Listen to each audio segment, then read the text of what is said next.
حضرت صلی اللہ علیہ وآلہ وسلم پر وحی کا ابتدائی دور اچھے سچے پاکیزہ خوابوں سے شروع ہوا۔ آپ خواب میں جو کچھ دیکھتے وہ صبح کی روشنی کی طرح صحیح اور سچا ثابت ہوتا۔ پھر من جانب قدرت آپ تنہائی پسند ہو گئے اور آپ نے غار حرا میں خلوت نشینی اختیار فرمائی اور کئی دن اور رات وہاں مسلسل عبادت اور یاد الہی و ذکر میں مشغول رہنے لگے۔ جب تک گھر آنے کو دل نہ چاہتا توشہ ہمراہ لیے ہوئے وہاں رہتے۔ توشہ ختم ہونے پر ہی اہلیہ محترمہ حضرت خدیجہ رضی اللہ تعالی عنہا کے پاس تشریف لاتے اور کچھ توشہ ہمراہ لے کر پھر وہاں جا کر خلوت گزین ہو جاتے۔ یہی طریقہ جاری رہا یہاں تک کہ آپ پر حق منکشف ہو گیا اور آپ غار حرا ہی میں قیام پذیر تھے کہ اچانک حضرت جبرائیل علیہ السلام آپ کے پاس حاضر ہوئے اور کہنے لگے کہ اے محمد پڑھو۔ آپ فرماتے ہیں کہ میں نے کہا کہ میں پڑھنا نہیں جانتا۔ آپ صلی اللہ علیہ وسلم فرماتے ہیں کہ فرشتے نے مجھے پکڑ کر اتنے زور سے بھینچا کہ میری طاقت جواب دے گئی۔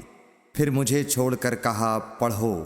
میں نے پھر وہی جواب دیا کہ میں پڑھا ہوا نہیں ہوں۔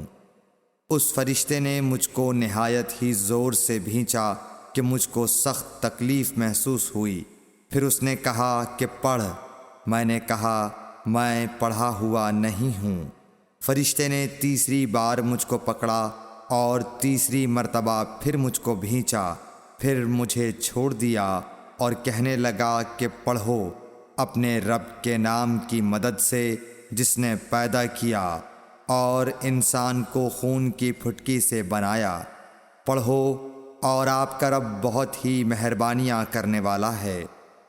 بس یہی آیتیں آپ حضرت جبرائیل علیہ السلام سے سن کر اس حال میں غار حرا سے واپس ہوئے کہ آپ کا دل اس انوکھے واقعے سے کانپ رہا تھا۔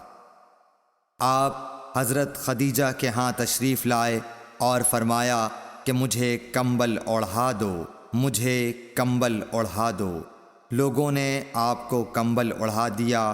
جب آپ کا ڈر جاتا رہا تو آپ نے اپنی زوجہ محترمہ حضرت خدیجہ رضی اللہ تعالی عنہا کو تفصیل کے ساتھ یہ واقعہ سنایا اور فرمانے لگے کہ مجھ کو اب اپنی جان کا خوف ہو گیا ہے۔ آپ کی اہلیہ محترمہ حضرت خدیجہ رضی اللہ تعالی عنہا نے آپ کی ڈھارس بندھائی اور کہا کہ آپ کا خیال صحیح نہیں ہے۔ اللہ کی قسم آپ کو اللہ کبھی رسوا نہیں کرے گا۔ آپ تو اخلاق فاضلہ کے مالک ہیں۔ آپ تو کنبہ پرور ہیں، بے کسوں کا بوجھ اپنے سر پر رکھتے ہیں، مفلسوں کے لیے آپ کماتے ہیں، مہمان نوازی میں آپ بے مثال ہیں اور مشکل وقت میں آپ امر حق کا ساتھ دیتے ہیں۔ ایسے اوصاف حسنہ والا انسان یوں بے وقت ذلت و خواری کی موت نہیں پا سکتا۔ پھر مزید تسلی کے لیے حضرت خدیجہ رضی اللہ تعالی عنہا آپ کو ورقہ بن نوفل کے پاس لے گئیں جو ان کے چچا زاد بھائی تھے اور زمانہ جاہلیت میں نصرانی مذہب اختیار کر چکے تھے اور عبرانی زبان کے کاتب تھے۔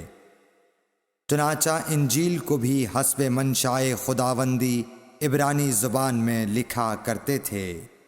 انجیل سریانی زبان میں نازل ہوئی تھی، پھر اس کا ترجمہ عبرانی زبان میں ہوا۔ ورقہ اسی کو لکھتے تھے۔ وہ بہت بوڑھے ہو گئے تھے، یہاں تک کہ ان کی بینائی بھی رخصت ہو چکی تھی۔ حضرت خدیجہ رضی اللہ تعالی عنہا نے ان کے سامنے آپ کے حالات بیان کیے اور کہا کہ اے چچا زاد بھائی، اپنے بھتیجے محمد صلی اللہ علیہ وسلم کی زبانی ذرا ان کی کیفیت سن لیجئے۔ وہ بولے کہ بھتیجے آپ نے جو کچھ دیکھا ہے اس کی تفصیل سناؤ۔ چنانچہ آپ صلی اللہ علیہ وآلہ وسلم نے از اول تا آخر پورا واقعہ سنایا، جسے سن کر ورقہ بے اختیار ہو کر بول اٹھے کہ یہ تو وہی ناموس معزز رازدان فرشتہ ہے جسے اللہ نے حضرت موسیٰ علیہ السلام پر وحی دے کر بھیجا تھا۔ کاش میں آپ کے اس عہد نبوت کے شروع ہونے پر جواں عمر ہوتا، کاش میں اس وقت تک زندہ رہتا جب کہ آپ کی قوم آپ کو اس شہر سے نکال دے گی۔ رسول کریم صلی اللہ علیہ وآلہ وسلم نے یہ سن کر تعجب سے پوچھا کہ کیا وہ لوگ مجھ کو نکال دیں گے، حالانکہ میں تو ان میں صادق و امین و مقبول ہوں۔ ورقہ بولا، ہاں یہ سب کچھ سچ ہے، مگر جو شخص بھی آپ کی طرح امر حق لے کر آیا لوگ اس کے دشمن ہی ہو گئے ہیں۔ اگر مجھے آپ کی نبوت کا وہ زمانہ مل جائے تو میں آپ کی پوری مدد کروں گا، مگر ورقہ کچھ دنوں کے بعد انتقال کر گئے، پھر کچھ عرصے تک وحی کی آمد موقوف رہی۔ صحیح بخاری حدیث نمبر 3۔